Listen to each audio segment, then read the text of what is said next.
Hello everyone, this is good old transit fans. Hope you guys are having a fantastic day.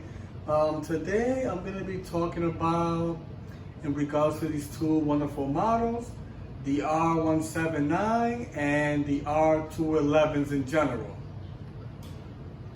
So folks,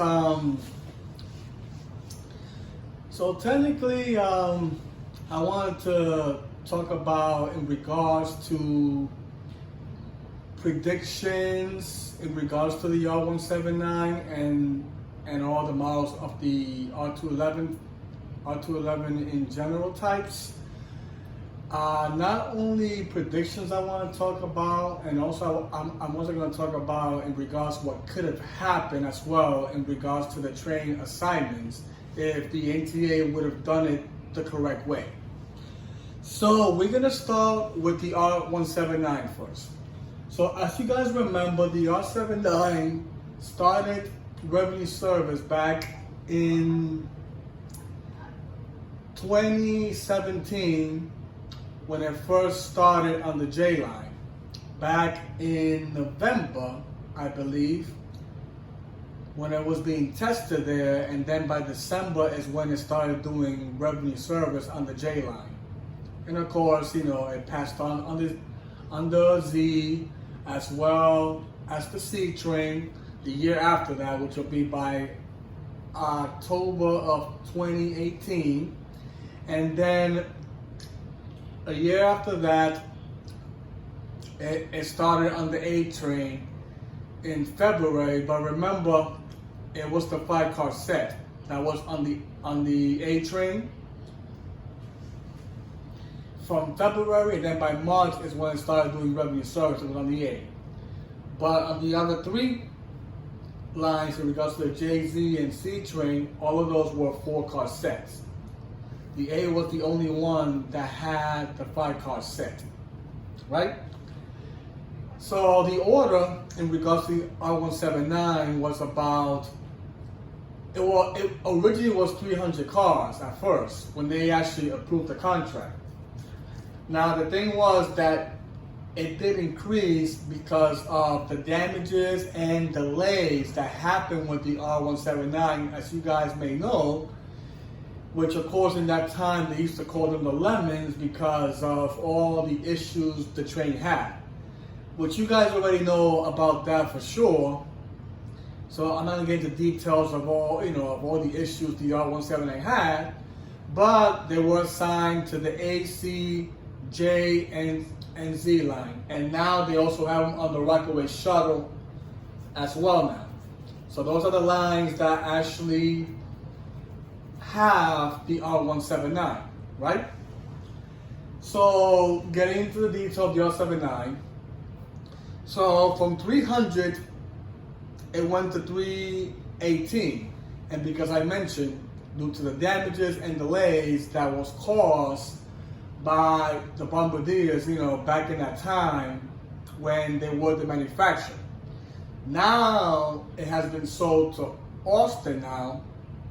So now they're taking over the R79s and anything that was built by the bombardiers, of course. So it was sold to them, because of the incompetence of the bombardiers. They had so many delays with the R79s.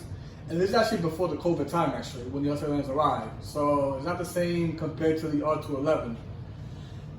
So yeah, the R79s were actually 318 instead of 300.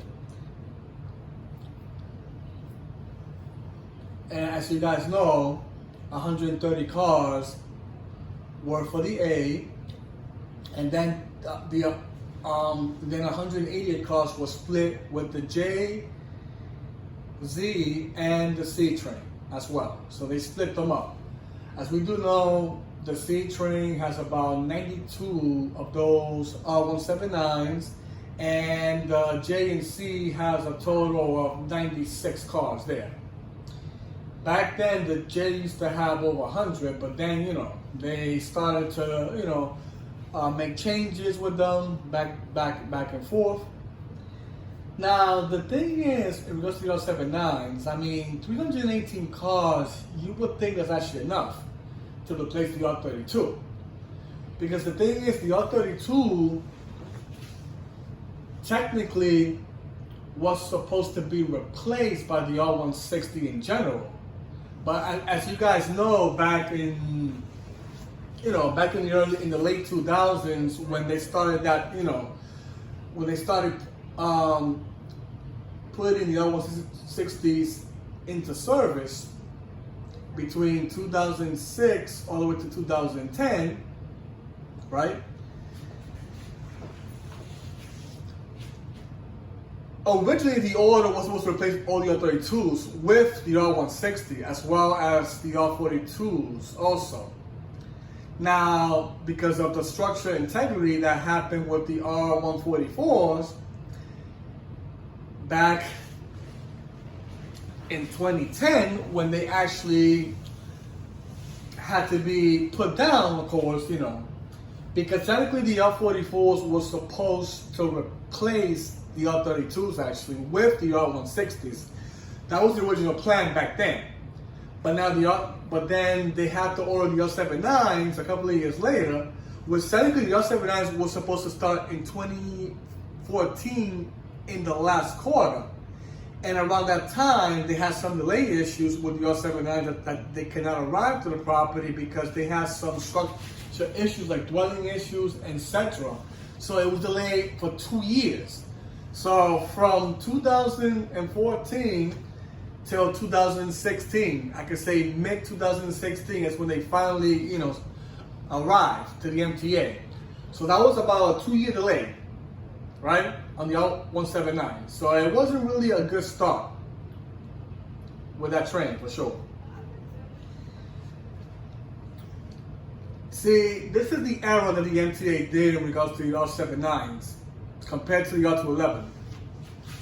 The R79s, what I believe, this is my opinion, you guys can disagree if you want, but I think they should have doubled the R179s.